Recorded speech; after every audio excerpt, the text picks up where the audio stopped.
1953. Bir adam öldü. Ve o gün Moskova'da insanlar birbirini ezerek ağladı. Cenaze kalabalığı o kadar büyüktü ki bazı insanlar orada hayatını kaybetti. Peki bu adam kim? Stalin. 20 milyon insanın ölümüyle ilişkilendirilen bir diktatör. Ve milyonlarca kişi onun için gerçekten gözyaşı döktü. Peki bu nasıl mümkün? Bu soruya 4 psikolojik kavram ile cevap arayacağız. Ve şunu söyleyeyim, bu 4 psikolojik mekanizma sadece 1953'te değil, şu an her gün ve her yerde işlemeye devam ediyor. Hadi başlayalım. Şimdi bir düşünce deneyi yapalım. Bir ofis hayal edelim. Patron bir sabah geliyor, diyor ki bütün çalışanlara, herkes beni artık her gün övmeye başlayacak. İlk başta tabii herkes güler, garipser, ne diyor bu manyak. İlk gün zorla övüyorsun. İkinci gün oluyor, övüyorsun. Üçüncü gün alışmaya başlıyorsun. Bunu her gün tekrarladıkça bir ayın sonunda artık patronun gerçekten iyi biri olduğunu düşünüyorsun. Yani mükemmel bir insan olduğunu düşünüyorsun. Çünkü her gün onu öve öve artık beynin buna alışıyor. İşte buna psikolojide bilişsel uyum deniyor. Bunu psikolog Festinger 1950 yılında tanımlamış. Beyin inançları davranışa uydurmak yerine davranışları inançlara uydurmaya başlıyor. Tam olarak tanımı bu. Sovyetler zamanında bu nasıldı? İnsanlar her sabah Pravda gazetesini okuyorlardı ve gazetede Stalin büyük önderdir, Stalin'e teşekkür ederiz, büyük lider Stalin. Her gün bu başlıkları görüyorlardı. Her okul, her fabrika, her ev, yıllarca bu devam etti. Ve beyin bunu normalize etti. Normalize etmeye başladı. Sevgi sahte olarak başladı ama gerçek olarak bitti. Ve şu an sosyal medyada gördüğümüz, hani tırnak içinde, herkes aynı şeyi düşünüyor. Dinamikleri tam olarak aynı şey. Aynı mekanizma. Peki ya Sovyetlerde gerçek tehlikeyi gördükleri zaman ne oldu? O zaman ikinci psikolojik mekanizma devreye giriyor. Yıl 1965. Seligman bir deney yapıyor köpeklerle birlikte. Köpekleri bir kafese kapatıyor ve onlara kaçış imkanı olmadan elektrik şoku veriyor. Bunu sürekli devam ettiriyor. Sonra bir gün kapıyı açıyor. Köpekler kaçmıyor. Çünkü beyin şunu öğrenmişti: kaçmak mümkün değil. Ve bu öğreti gerçek olup olmadığına bakmaksızın kalıcı hale geldi. Bunun adı öğrenilmiş çaresizlik. Peki Sovyetlerde bu nasıldı? Sovyetlerde sisteme karşı çıkmak ölüm demekti. Komşun seni ihbar edebilirdi. Ailen bile seni ihbar edebilirdi. Nesiller boyunca bu böyle devam etti. Anne bunu yaşadı, çocuklar bunu yaşadı. Bu artık iyice kanıksandı. Ve beyin bir yerden sonra şunu söylemeye başladı: bu düzen değişmez. Uyum sağlamak en mantıklısı. Yani hayatta kalmak için uyum sağlamak en mantıklısı. İşte burada çarpıcı bir şey oluyor o dönemde. Uyum sağlamak bir hayatta kalma refleksine dönüşüyor. Ve hayatta kalma refleksi sevgiyle karışmaya başlıyor. Aslında bu öğrenilmiş çaresizlik bir hayatta kalma refleksine dönüşüyor. Ama halk bunu sevgiyle karıştırmaya başlıyor. Bu iki psikolojik mekanizma bile daha tam resmi açıklamıyor. Çünkü Stalin sadece korkutmadı, bir imaj inşa etti. Bu imaj bir sanat eseriydi. Üçüncü psikolojik mekanizma halo efekt. Bu ne oluyor? Diğer adı kişi kültü. Tanımı şu: birinin tek bir pozitif özelliğini görürsek diğer tüm özelliklerini de pozitif değerlendiririz. Tanım bu. Stalin Nazi Almanyası'na karşı savaşı kazandı. En azından öyle lanse edildi. Bu savaşı kazanırken 27 milyon Sovyet vatandaşı öldü. Ama zafer propaganda ile birlikte pekiştirildi. Halk tabi bu zaferi gördü, büyük zaferi.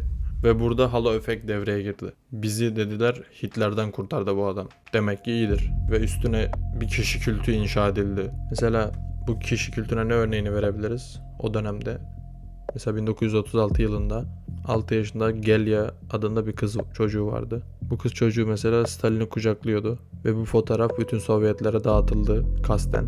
Stalin mutluluğumuz, sevgimiz diye bu posterler bütün her yere dağıtıldı. Burada çocukları seven bir baba figürü vardı. Ama gerçek aslında o kızın babası 1936 yılında mesela halk düşmanı ilan edilerek Stalin tarafından asıldı.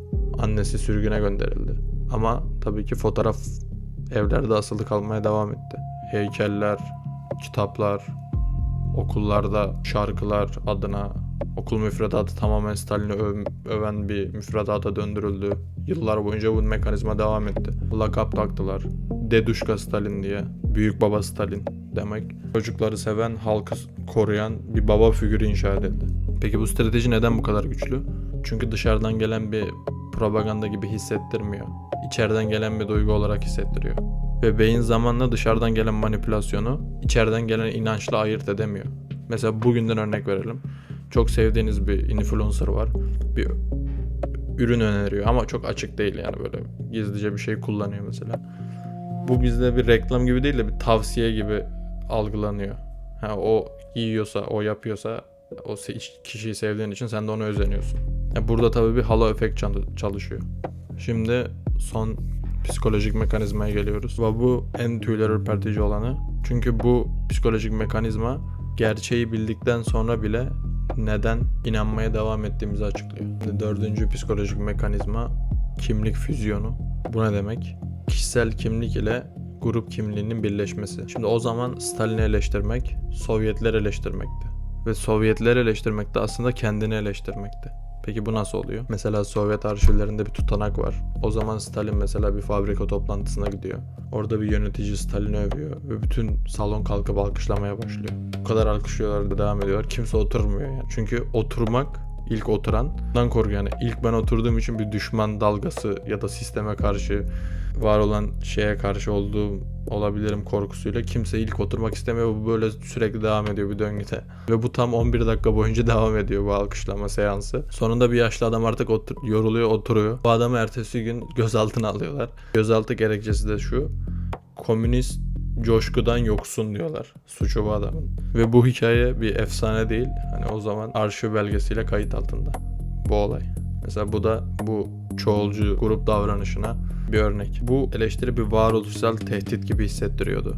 Ve insanlar varoluşsal tehditlere karşı çok direnç gösteriyorlar. Ve bunun üstüne bir grup polarizasyonu vardı. Yani grup içindeyken fikirler her zaman daha uç noktalara gider. Buna örnek, mesela sen biraz seviyorum dersin ama gruptaki herkes ben çok seviyorum dediği zaman senin beynin otomatik olarak çok sever. Senin beynin otomatik olarak orta yolu terk eder. Ama en tüyler ürpertici şey çoğulcu cehalet. Herkes şüphe duyuyordu ama herkes diğerinin şüphe duymadığını sanıyordu. Yani aslında kimse Stalin'i sevmiyordu. Herkes seviyormuş gibi yapıyordu. Ve bu davranış gerçek bir sevgiye dönüştü zaman içerisinde. Mesela bugün sosyal medyada herkesin kabul ettiği bir gerçeğe karşı çıkmak bir sosyal maliyet gerektiriyor. Çoğu insan mesela bir şey görünce susuyor.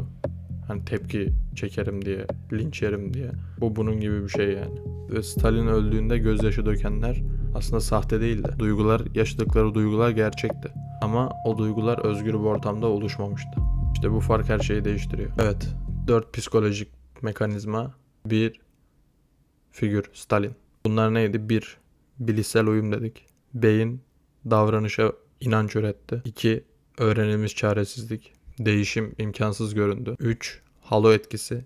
Tek bir zafer her şeyi örttü. 4 dedik. Kimlik füzyonu. O dönemde sistemi reddetmek aslında kendini reddetmekti. Bunların hepsi bir arada çalıştığında bir katil bile bir baba figürüne dönüşebiliyor. Tarih bize bunu gösteriyor. Evet arkadaşlar, bugün Stalin'in bir katil olmasına rağmen, milyonlarca insanı öldürmesine rağmen nasıl o dönem kucaklandığını, kabul edildiğini psikoloji kavramlarıyla açıklamaya çalıştım. Umarım video hoşunuza gitmiştir. Eğer beğendiyseniz kanalıma abone olabilir, videoları beğenebilirsiniz. Kanalda bu tip videolar var. Tarih ve psikolojiyi birleştiren birçok farklı hoşuma giden hikayeyi artık paylaşıyorum, anlatıyorum. Evet, bir sonraki videoda görüşmek üzere.